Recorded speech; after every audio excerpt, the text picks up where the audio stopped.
Shalom teman-teman semua, selamat datang di YouTube channel Sinar Kemuliaan Voice.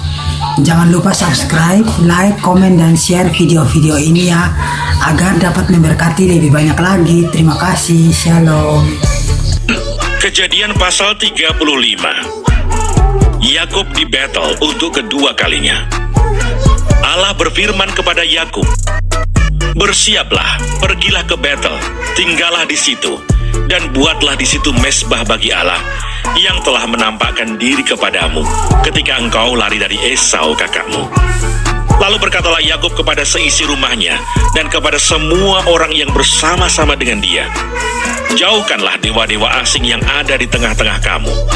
Tahirkanlah dirimu dan tukarlah pakaianmu. Marilah kita bersiap dan pergi ke Betel. Aku akan membuat mezbah di situ bagi Allah yang telah menjawab aku pada masa kesesakanku dan yang telah menyertai aku di jalan yang kutempuh." Mereka menyerahkan kepada Yakub segala dewa asing yang dipunyai mereka dan anting-anting yang ada pada telinga mereka. Lalu Yakub menanamnya di bawah pohon besar yang dekat Sikem.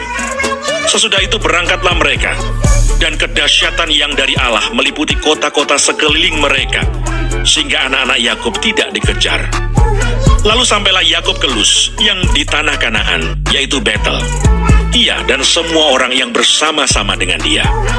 Didirikannya mezbah di situ, dan dinamainyalah tempat itu El Betel, karena Allah telah menyatakan diri kepadanya di situ ketika ia lari terhadap kakaknya.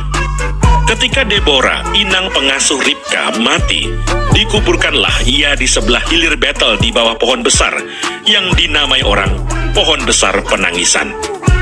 Setelah Yakub datang dari Padan Aram, maka Allah menampakkan diri pula kepadanya dan memberkati dia. Firman Allah kepadanya, "Namamu Yakub. Dari sekarang namamu bukan lagi Yakub, melainkan Israel.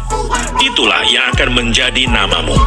Maka Allah menamai dia Israel.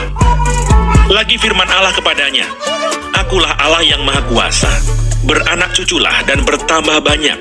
Satu bangsa, bahkan sekumpulan bangsa-bangsa akan terjadi daripadamu, dan raja-raja akan berasal daripadamu. Dan negeri ini yang telah kuberikan kepada Abraham dan kepada Ishak akan kuberikan kepadamu dan juga kepada keturunanmu." Lalu naiklah Allah meninggalkan Yakub dari tempat ia berfirman kepadanya. Kemudian Yakub mendirikan tugu di tempat itu, yakni tugu batu. Ia mempersembahkan korban curahan dan menuangkan minyak di atasnya. Yakub menamai tempat di mana Allah telah berfirman kepadanya Betel. Kelahiran Benyamin. Rahel mati. Sesudah itu berangkatlah mereka dari Betel.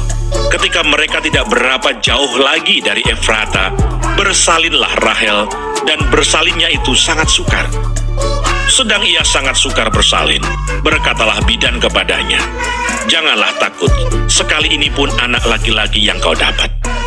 Dan ketika ia hendak mengembuskan nafas sebab ia mati kemudian, diberikannya nama Ben-Oni kepada anak itu. Tetapi ayahnya menamainya Benyamin.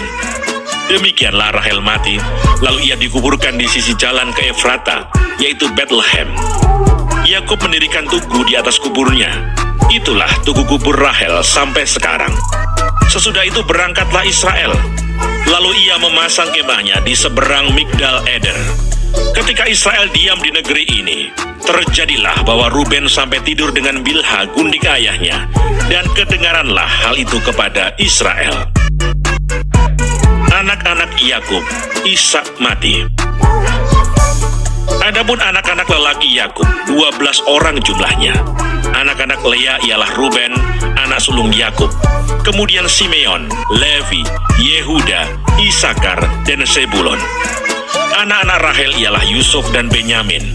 Dan anak-anak Bilha, budak perempuan Rahel, ialah Dan serta Naftali. Dan anak-anak Silpa, budak perempuan Lea, ialah Gad dan Asher.